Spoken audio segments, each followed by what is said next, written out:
What can you say?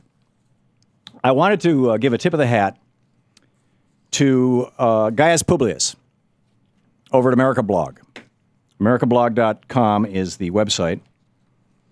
And Gaia News, A Great Nation Deserves the Truth. It's one of the regular blogs that I read, and Gaius Pubilus writes some pretty mind-boggling stuff, and he's been really on this thing about methane for some time. You'll recall that we made a video about this, which you can see over at lasthours.org, or just type, go into YouTube and type Last Hours, and we did a little 9-minute video with Earl Katz and George DiCaprio and Lila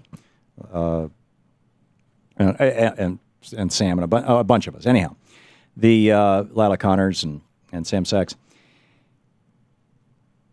And in it, we pointed out that the Permian mass extinction 250 million years ago, the worst part of it was apparently caused by a giant methane release, that there was this volcanic activity that warmed the Earth by releasing greenhouse gases and heat itself from the volcanoes. And that warming of the Earth was pretty bad. It killed off a lot of stuff on land. But then it warmed the seas to the point where the methane that was frozen under the oceans started bubbling, and the oceans turned to soda pop. And methane is 80 times more potent a greenhouse gas than carbon dioxide. And as the atmosphere filled up with methane, the Earth warmed beyond the original 6 degrees, warmed 12 degrees or more, and it killed off 95% of all life on Earth. It basically sterilized the planet. It rebooted everything. This, which paved the way for the evolution of the dinosaurs, because the only things that survived this were little tiny lizards, who over the next 100 million years became the dinosaurs. And then, an asteroid hit the Earth, and that 65 million years ago, and that wiped out the dinosaurs. But the Permian mass extinction was the mother of them all. And the worst part of it was caused by this giant methane release. There was a piece in the Los Angeles Times last week where they pointed out that more than half of all these, I think they're called pteropods. They are like basically little tiny snails. They are the bottom, by little tiny, little tiny, like, pinhead size. They are literally the bottom of the food web, or very close to the bottom of the animal food web in the ocean. And about half of them now that they're finding are dead or dying because the oceans have become so acidic because they're absorbing carbon dioxide, which forms carbonic acid in the oceans, which alters the pH, the acidity of the oceans. The oceans are becoming so acidic that the shells, which are basically made out of calcium reacts to acids very quickly. It dissolves into acids. And, this is the old take some baking soda, which is very alkaline, as is calcium. And you put it in your homemade volcano and you pour some vinegar into it, which is very acidic, and boom, you have a volcano. All right, science experiment. And that's what's happening in our oceans right now, is that as our oceans are becoming more acidified, these plants at the bottom, or these animals rather, at the bottom of the food chain that have exoskeletons, that have external skeletons that are made out of, in part, calcium, or shells that rely on calcium, they're not forming. And the web of life in the oceans is dying.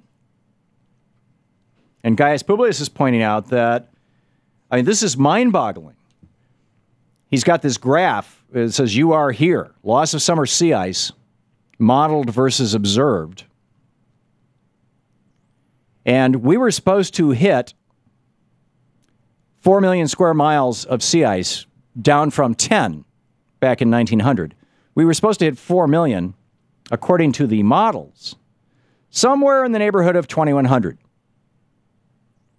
We're there right now. The level that was predicted for the year 2100 is happening this summer. And if that sea ice goes much lower and the Arctic Ocean warms and the at least 1,000 billion tons of methane that are frozen under that sea ice begin to bubble through that sea ice or through that ocean and into the air, not only are we screwed, but we could see another Permian mass extinction. We could see literally a rebooting of all life on this planet. And the main thing that is preventing us from doing anything about it is that ExxonMobil and the Koch brothers are making a fortune on fossil fuels. It's that simple. And the Saudis, the big political players.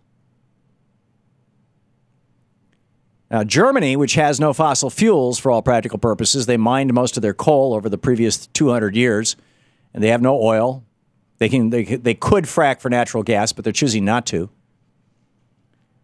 Germany hit a couple of weeks ago, 57% of all the electricity in the entire country produced by solar and wind. In one of their states, I think it was Saxony-Holstein or something like Sachsenhausen-Holstein. I forget the names of the German states, but one of their states produced over 100% of all the electricity they needed this last month from solar power. In Germany. Germany is the cloudiest country in Europe. It's the Michigan of Europe. I grew up in Michigan. Learned to fly in Michigan. Discovered what IFR meant, instrument flight rules. Means it's cloudy, and you're going to have to fly through a cloud to get up to altitude, and you have to have a special certification on your pilot's license. An IFR certification certified so that you can fly rather than just under visual flight rules, VFR, you can fly under instrument flight rules in order to be able to fly through clouds. Because inside a cloud, you can't see anything.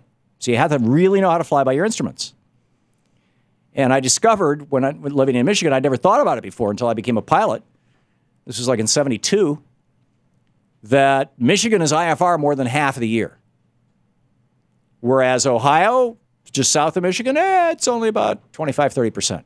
What's the difference? The Great Lakes. Lake Michigan, specifically. Air containing moisture comes over Lake Michigan. Lake Michigan is cold all year round. That air hits Lake Michigan. It condenses into clouds and becomes cloud cover for the state of Michigan. The state of Michigan is very cloudy. And then those clouds continue, off to the east, and that's why Buffalo, New York gets more snow than any place else in America. It's called lake effect.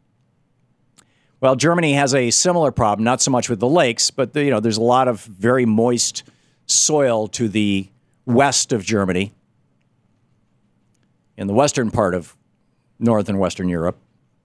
And so Germany is the cloudiest country but they're doing it. We're not. They don't have fossil fuel barons in Germany. We do. Tell me what's wrong with this picture. So a tip of the hat to Gaius Pubilus. This is something you need to read. It's at americablog.com. And the graphic on the second page of this, I printed it out. You just scroll down a little bit. This graphic that I believe he put together himself. Oh, no, there's a source here. He's got a link to it. It looks at the 9-year running means, what was predicted versus what is happening. And what is happening right now in terms of the loss of sea ice in the Arctic is massively worse than what we were predicting for 80 years from now. It's mind-boggling. So, our biggest threat is not the Supreme Court. The Supreme Court is a major annoyance, a major pain in the butt.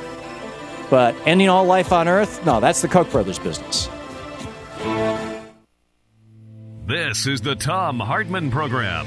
And ExxonMobil and BP and the coal barons in West Virginia and on